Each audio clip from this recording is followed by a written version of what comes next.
Amen amen. નવી બોલીઓ બોલશે. વાંચી લઈએ. જ્યાંથી અટક ત્યાંથી વાંચીએ માર્કમાં. તેઓ ભૂતોને કાઢશે, પછી નવી બોલીઓ બોલશે. કેવી બોલી બોલશે? નવી. પણ કદાચ આપણામાં જૂની બોલી છે તો બની શકે, હોઈ શકે. જૂની બોલી કઈ બતાવો? જૂની બોલી કેવી હોય? મરઘા કુકડા આપણા ઓટલા પર આવી જાય તો આપણે શું કહીએ છે? જૂની બોલી છે. હજુ ઘણા પાસે છે ને. તમારો રોગ બોગ લઈ જાય. આ કઈ બોલી છે? કઈ? જૂની. બોલો જૂની.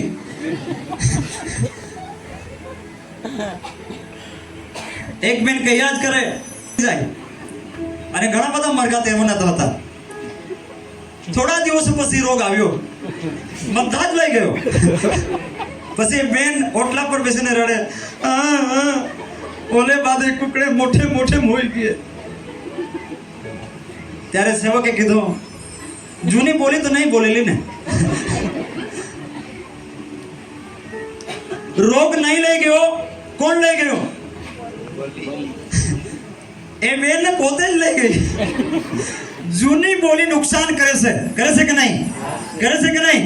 જૂની બોલી હજુ પણ આપણા હૃદયમાં, આપણા જીવનમાં હોય તો કાઢી નાખજો. આજ રાત્રે હોય તો કાઢી નાખજો. હું નથી કહેતો કે તમારા પાસે હોય, પણ હોય તો કાઢી નાખજો. એટલા લોકો કાઢી નાખશે. હોય તો. નહીં હોય તો વાંધો નહીં, પ્રભુ તમને આશીષ આપે. પણ હોય તો કાઢી નાખવાનો સમય છે. બરાબર ને? જૂની બોલી નુકસાન કરે છે. કોઈને ગાળ આપવાનો. આજના સમયમાં તમે રસ્તા જોયા છે ખેતરમાં જવા માટે? મોટા છે ને કે નાના થઈ ગયા? પહેલાના સમયમાં ટ્રક જાય. શું જાય? ટ્રક જાય. એવા રસ્તાઓ ખેતરના વચ્ચેથી જાય. આ બાજુ બી ખેડૂત છે, બીજો બી ખેડૂત છે, વચ્ચેમાં મોટો રસ્તો હોય. પણ આજના સમયમાં ટ્રકનું ટાયર પણ નહીં જાય. ખરી વાત ને? વિશ્વાસી લોકોએ એવું નહીં કરવું જોઈએ. પૃથ્વી કોની છે? દેવની છે. ફક્ત માણસને ભેટમાં આપી છે કે આ ખેતી કરવા માટે. એક ડેપો પણ નહીં લઈ જાય. આટલું પણ નહીં લઈ જાય માણસ, કે લઈ જાય? અને નાનો રસ્તો જેમ તેમ ચાલતા ચાલતા જવાય એવો રસ્તો હોય, તેમાં પછી હજુ કાંટા મૂકી દે. શું મૂકી દે? વિશ્વાસી લોકો તો એવું નથી કરતા કે કરે એને નહીં જતા હે. અને પછી ભાત થાય, પાકતો આવે, પછી થોડુંક આમલૂમ થઈ જાય, રસ પેલી વાટમાં આવી જાય, પછી પગ મૂકતા બી અમુક નીકળી જાય. એ આકા ફૂટી ગયા. ભાઈ એના નથી ફૂટ્યા, તારા જ ફૂટ્યા છે. જૂની બોલી, જ્યાં સુધી જૂની બોલી નહીં નીકળે ત્યાં સુધી નવી બોલી નહીં આવે. પવિત્ર આત્મા આપણને નવી બોલી આપી શકે છે. Amen hallelujah. નવી બોલી વચનમાં લખેલ છે, જ્યારે પરમેશ્વરની ભાષા જ્યારે માણસ બોલે છે ત્યારે એ બંધનોને તોડે છે. અને ત્યાર વચનમાં લખવામાં આવ્યું છે રોમન 8:28 લગભગ 28 લખવામાં આવ્યું છે કે જ્યારે માણસ નિર્બળતામાં આવે છે ત્યારે પવિત્ર આત્મા પોતે એનામાં રહીને પ્રાર્થના કરે છે અને ઘણા બંધનોને ખોલે છે. Amen hallelujah. નવી બોલી. કેવી બોલી? ये बहु पाई पी खाई नहीं जाजे बाकी हमें आगते महर जातो ते हारो. આ સમય છે પ્રભુમાં વધવાનો. આમેન. કેવી બોલી? અવિશ્વાસ કરનારાઓમાં ચિહ્ન છે. શું છે? ચિહ્ન હોવા જોઈએ કે નહીં? હોવા જોઈએ કે નહીં? નવી બોલી બોલશે અને એ બોલી આપણામાં હોવી જોઈએ. હાલેલુયા. પેલી તો 2:4 પણ લખવામાં આવ્યું છે, પવિત્ર આત્માએ તેઓને ભાષા બોલવા માટે શક્તિ આપી. પેલી તો 19:1-7 કલમમાં તમે વાંચો ત્યાં પણ લખવામાં આવ્યું છે. એક કલમ જૂના કલમમાં પણ આપણે વાંચી લઈએ ત્યાં સરસ લખવામાં આવ્યું છે. યશાયા 28:11 કલમ વાંચવી જ પડશે. એ કલમને આપણે વાંચી લઈએ. આપણા હોઠોમાં પ્રભુ શું મૂકે છે. વચનને તાળી પાડીને સ્વાગત કરીએ. જોરથી તાળી પાડવી જોઈએ. Thank you Jesus. યશાયા 28:11 કલમ. કેમ કે બોબડા હોઠોથી અન્ય ભાષામાં તે આ લોકો સાથે વાત કરશે. અન્ય ભાષામાં તે મતલબ પ્રભુ લોકોની સાથે વાતચીત કરશે. બોબડા હોઠોથી. હાલેલુયા. હું તો કહું છું જૂની બોલી આવે ત્યારે હોઠ બોબડા થવા જોઈએ. બરાબર ને? બોલાવવું જ નહીં જોઈએ. નવી બોલી આવે ત્યારે જ બોલાવવું જોઈએ. એવું થવું જોઈએ. પ્રાર્થના કરજો. એ શું કહે છે? પરિવાર કલમ ને વાંચી મસ્ત કલમ છે. કેમ કે બોબડા હોઠોથી ને અન્ય ભાષામાં તે આ લોકો સાથે વાત અન્ય કરશે. ભાષામાં તે પ્રભુ આપણી સાથે વાતચીત કરશે. આમેન આમેન કરશે. કેટલા લોકો વિશ્વાસ કરશે? આ વિશ્વાસ કરનારાઓમાં બીજું ચિહ્ન હશે. ત્રીજું ચિહ્ન આપણે બહુ ઝડપથી આગળ વધીએ. ત્રીજું ચિહ્ન હશે. આગળ વધતા જઈશું માર્કમાં તે તૈયાર જ રાખજો. જ્યાંથી આપણે સર્પોને ઉઠાવી લેશે. શું કરશે? સર્પોને ઉઠાવી લેશે. ત્રીજું વિશ્વાસ કરનારાઓમાં ત્રીજું ચિહ્ન થશે. સર્પોને ઉઠાવી લેશે. શેતાનને પણ સર્પ સાથે સરખાવવામાં આવ્યું છે કે નહીં? જૂનો સર્પ ને કેવો સર્પ? જૂનો સર્પ. મતલબ કે એદનવાડીમાં હતો તે હવે પ્રેક્ટિકલમાં જૂનો લખવામાં આવ્યું છે. જૂનો ને જૂનો સર્પ જૂનું કરાવે, જૂનું જ બધું કરાવે. પણ પ્રભુ ઈસુમાં સર્વ નવી સૃષ્ટિ થાય છે. Amen amen. સર્પોને ઉઠાવી લેશે. પાઉલ પ્રેરિત તેના જીવનમાં અદ્ભુત કામો થયા છે. 28 અધ્યાય 1 થી 6 કલમમાં લખવામાં આવ્યું છે, જ્યારે પાઉલ પ્રેરિત તેની દરિયાઈ મુસાફરી પૂરી કરીને જ્યારે દરિયાના પેલે પાર જ્યારે પહોંચ્યો ત્યારે એ તાપણું કરવા માટે, ઠંડીનો મોસમ હોવાથી તાપણું કરવા માટે લાકડા ભેગા કરીને આગ બાળી. પાઉલે પોતે જ લાકડા લાવીને ત્યાં આગમાં નાખ્યા બાળવાને માટે. અને જ્યારે આગ બળવા લાગી ત્યારે તાપણું કર્યું છે પાઉલ, ત્યારે એક સર્પ એ લાકડાઓમાંથી નીકળીને પાઉલના હાથે વીંટાળાઈ ગયો. કેટલાને ખબર છે? પાઉલના હાથે વીંટાળાઈ ગયો. અને ત્યાંના જે દેશી લોકો હતા તેઓ કહેવા લાગ્યા કે હવે આ માણસ અત્યારે મરી જશે. એવું કહેવા લાગ્યા કે સમુદ્રમાંથી બચી આવ્યો છે એ જરૂર ખૂની માણસ છે, એમ લખવામાં આવ્યું છે. જરૂર એને પાપ કર્યો છે, ખૂની માણસ. એટલા માટે એને ન્યાય છોડતો નથી. એમ કે હવે એમાંથી તો બચ્યા, પણ હવે સાપ એને મારી નાખશે. પણ થોડી વારમાં એને એ સર્પને હાથથી ખંખેરી નાખ્યો. લોકો રાહ જોતા હતા કે પાઉલ હવે મરી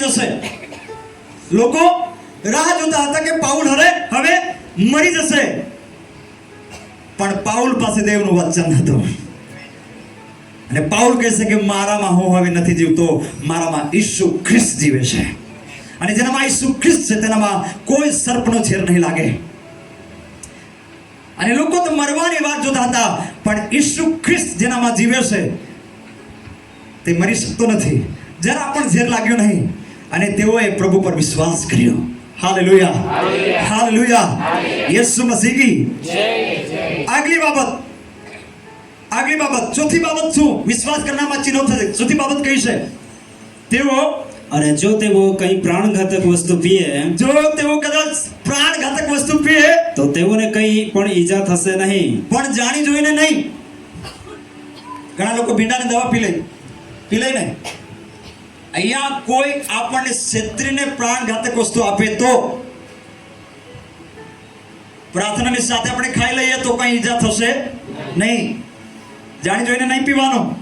ઘણા લોકો ઘરમાં માથે હકતે તરત પછી ફૂગની દવા ને કઈ ચૂસિયાની દવા ને પછી ઈયળની દવા કટ પછી આ ફૂગા કાઢે. પછી 108 ને બોલાવે, તરત લઈ જાય ને પછી આ કરાવે. જાણી જોઈને નહીં પીવાનું. ધ્યાન આપે. કોઈ પણ પ્રાણઘાતક વસ્તુ પીએ, મતલબ કે કોઈ પણ ક્ષેત્રીને આપે તો એમાંથી પ્રભુ બચાવ કરશે. હાલેલુયા, યેસુ મસીહ કી જય. એક સેવક દાનનો હતો, આજે નથી, પ્રભુ પાસે ચાલી ગયું છે. એ જ્યારે એક ગામમાં ગયો પ્રાર્થના માટે, ત્યારે ઘરમાંથી એને ચા આપવામાં આવી.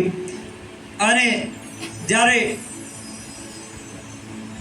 પ્રાર્થના કરે છે, પ્રાર્થના કરી એટલામાં એમાં કંઈક ઝેર નાખ્યું હોય. અને પ્રાર્થના કરી અને આમીન બોલીને પી ગયો. ઘરમાંથી તે લોકો એને કંઈક અસર થશે એવી આ રાહ જોઈ રહ્યા હતા. હવે કંઈક થશે, પણ કંઈ પણ એને ઈજા થઈ નહીં, કારણ કે એને છેતરપિંડી કરીને આપવામાં આવ્યું હતું. લગભગ કોરોનાના સમયમાં ઘણા બધા ઇન્જેક્શનો આપવામાં આવ્યા હતા. આપ્યા હતા ને? કેટલાને આપ્યા હતા? પેલા ડોઝ આપવામાં હતા ને, અને ઘણા લોકો બીતા હતા એમ કે જેને આપશે 3 વર્ષમાં મરી જશે એમ કે, એમ બી અફવા થઈ હતી ને. હું મારી છોકરી જે જીએનએમ કરતી હતી એને ત્યાં સર્ટિફિકેટ માંગતા હતા, એટલા માટે એને લઈને હું ગયો પેલો ડોઝ આપવા માટે. ત્યાં જે અધિકારીઓ હતા તેઓ કીધું, સાહેબ તમે બી લઈ લો એમ કે. મને બી એક આપી દીધો. અમારા પડોશમાં કહેતા હતા જેવો એ લીધું છે તેઓ 3 વર્ષમાં મરી જશે એમ કે. મેં કીધું કંઈ વાંધો નહીં, એમ બે અહીંયા કોરોના આવ્યા કરે છે, આપણે જતા રહીએ તે સારું છે ને.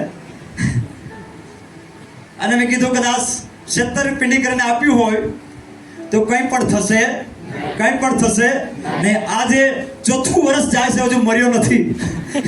Praise the lord, hallelujah. કોઈ પણ આપણને છેતરપિંડી કરીને જેલ આપશે, પણ પ્રભુ આપણો બચાવ કરશે. આમેન. આ વિશ્વાસ કરનારામાં ચિહ્ન થશે. Amen, hallelujah. આજ રાતે કેટલા લોકો વિશ્વાસ કરે છે?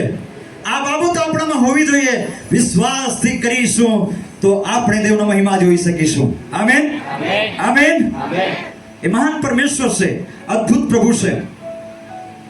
આગળની બાબત, તેઓ માંદા પર હાથ મૂકશે. પાંચમો પોઈન્ટ છે, માંદા પર હાથ મૂકશે એટલે તેઓ સાજા થશે. કેટલાય અનુભવ કર્યો છે અનુભવ. હાલેલુયા. બીમારોના માટે તમે પ્રાર્થના કરશો, સાજા પડવાના માટે થઈ જશે કે નહીં? આ વિશ્વાસ કરનારામાં ચિહ્નો હોવા જોઈએ. ને તો આપણને વિશ્વાસનું નામ નહીં મળે. આપણને લોકો કેવી રીતે ઓળખે છે? વિશ્વાસુ છે ને, વિશ્વાસુ છે ને. કેટલા લોકો વિશ્વાસુ છે? ક્યાં ઘરે, બજારમાં, પરિવારમાં છે ને વિશ્વાસુ. વિશ્વાસ કરનારામાં ચિહ્નો હોવા જોઈએ. Amen, hallelujah. અને ઘણી બધી બાબતો લખવામાં આવી છે. માંથી 10:1-8 કલમમાં લખશો ત્યાં પ્રભુ ઈસુએ ઘણા બીમારોને સાજા કર્યા. આમેન. ઘણા ભૂતોને કાઢ્યા, ઘણા રક્તપિત્તોને સાજા કર્યા છે. અને પ્રભુના વચનમાં એ સ્પષ્ટ લખવામાં આવ્યું છે, વિશ્વાસ કરનારાના હકમાં એ કામો થશે. આમેન. હવે યાકૂબના પત્રમાં અદ્ભુત બાબત લખ્યું છે. વિશ્વાસ સંબંધી ત્યાં બાબતો લખવામાં આવી છે. યાકૂબ 5:14 લખે છે, જેઓ રોગી હોય, બીમારી હોય, તેઓએ 2 બાબતો કરવાની છે. કેટલી બાબતો તમે કરશો? આજે કરશો? કેટલી બાબતો કરવાની છે? 2 બાબતો. ઊંઘો છો કે જાગૃત છો? જાગૃત થશે તેઓ આજે આશીષ પામીને જશે. Amen, amen, amen. 2 બાબતો કરવાની. યાકૂબ 5:14 લખવામાં આવ્યું છે, 2 બાબતો કરવાની છે. પહેલી બાબત છે મંડળીના વડીલોને બોલાવવા. શું કરવું? મતલબ સેવકોને બોલાવવા. કોને? જેઓ બીમાર રોગી હોય તેઓએ. કોને બોલાવવા? મંડળીના વડીલોને બોલાવવા. બીજી બાબત, પાપોની કબૂલાત કરવી. શું કરવી? પણ આજે માણસ કબૂલાત કરે છુપાવી રાખે. હવે છુપાવી રાખે પછી સાજાપણું અટકે કે નહીં? અટકે ને. પક્ષઘાતીને પ્રભુએ શું કહ્યું? તારા પાપ તને માફ થયા છે. 4 વ્યક્તિ ઉઠાવી લાવ્યા હતા. પહેલા શું કહ્યું?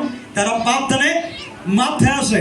ત્યાર પછી શારીરિક સાજાપણું થયું, એ પોતાનો ખાટલો ઉચકીને ચાલ્યો ગયો. આ 2 બાબતો બીમાર લોકોએ કરવાની છે. મંડળીના વડીલોને બોલાવવા અને પાપોની કબૂલાત કરવી. હવે સેવકોએ શું કરવું જોઈએ? સેવકોએ શું કરવાનું છે? બીમાર માટે પ્રાર્થના કરવાની છે. શું કરવાની છે? યાકૂબ 5:14 ત્યાં લખવામાં આવ્યું છે, બીમાર માટે પ્રાર્થના કરવાની છે. બીજી બાબત, તેલ ચોડીને પ્રાર્થના કરવાની છે. કેવી રીતે? તેલ માટે પ્રાર્થના કરવાની કે બીમાર માટે?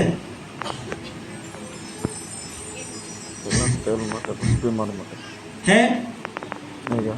તેલ માટે પ્રાર્થના કરવી જોઈએ કે બીમાર માટે? અહીંયા ફક્ત એમ લખવામાં છે કે તેલ ચોડીને પ્રાર્થના કરવી જોઈએ, પણ ઘણા મંડળીઓમાં મેં જોયું છે કે બાટલીઓનો જથ્થો હોય તેલ માટે પ્રાર્થના.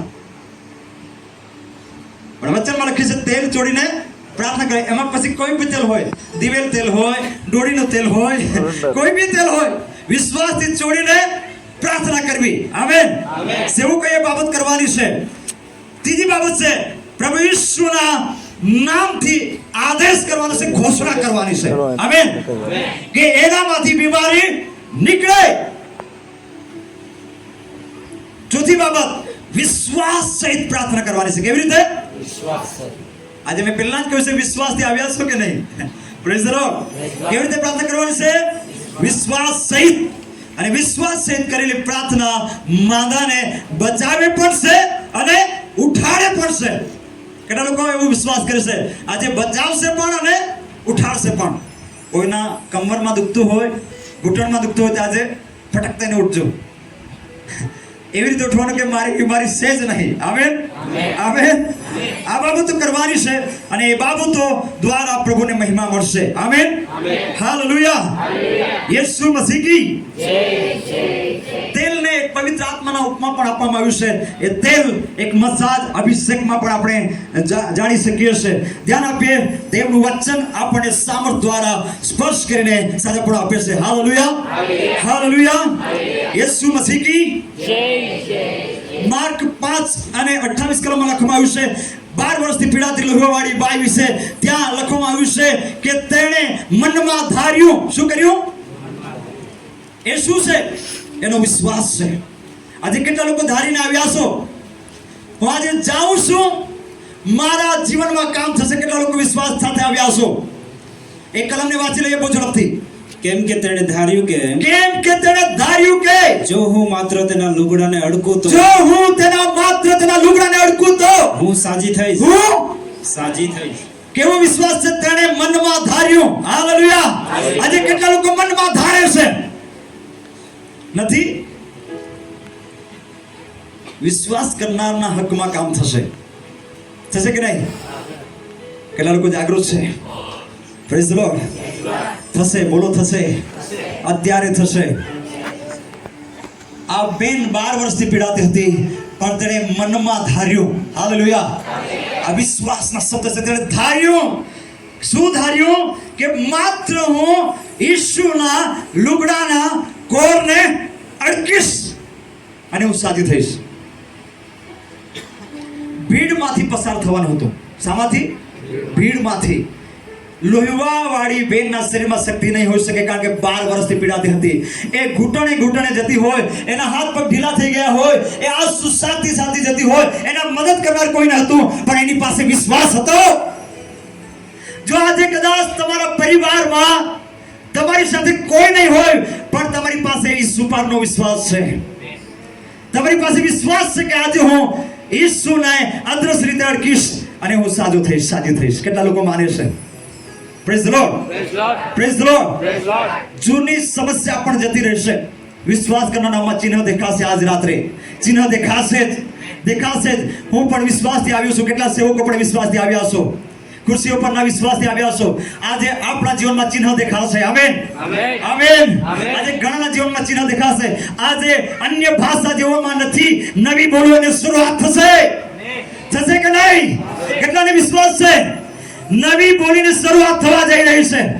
ઘણાના જીવનમાં રૂકાવટો છે, આજે તૂટવા જઈ રહી છે. ઘણાના જીવનમાં બંધનો છે, તૂટવા જઈ રહ્યા છે. આજે 5 ચિહ્નોની શરૂઆત થશે. થશે કે નહીં? વિશ્વાસ છે તો આજે કાર્ય થશે. તેણે માત્ર મનમાં ધાર્યું, હું અત્યારે ઈસુના લુગડાના કોરને અડકીશ અને હું સાજી થઈશ. એ ભીડમાંથી પસાર થઈ. કોઈ મદદ કરનારું નહીં હતું, પણ એ પસાર થઈ. એને હિંમત ધરી. સર્વસ્વ ખર્ચાઈ ગયું હતું, કંઈ પણ એની પાસે ન હતું, પણ એની પાસે વિશ્વાસ હતો. વિશ્વાસ એ સોનાની સાથે સરખાવવામાં આવ્યો છે. બહુમૂલ્ય સોના કરતા પણ કિંમતી વિશ્વાસને સરખાવવામાં આવ્યું છે. જેની પાસે વિશ્વાસ છે તેની પાસે સોના કરતા ઉત્તમ વસ્તુ છે. Yes amen. સોના કરતા ઉત્તમ ચીજ છે. કાનમાંના સોનાના માટે ન રડો, વિશ્વાસ વધારવાને માટે રડો.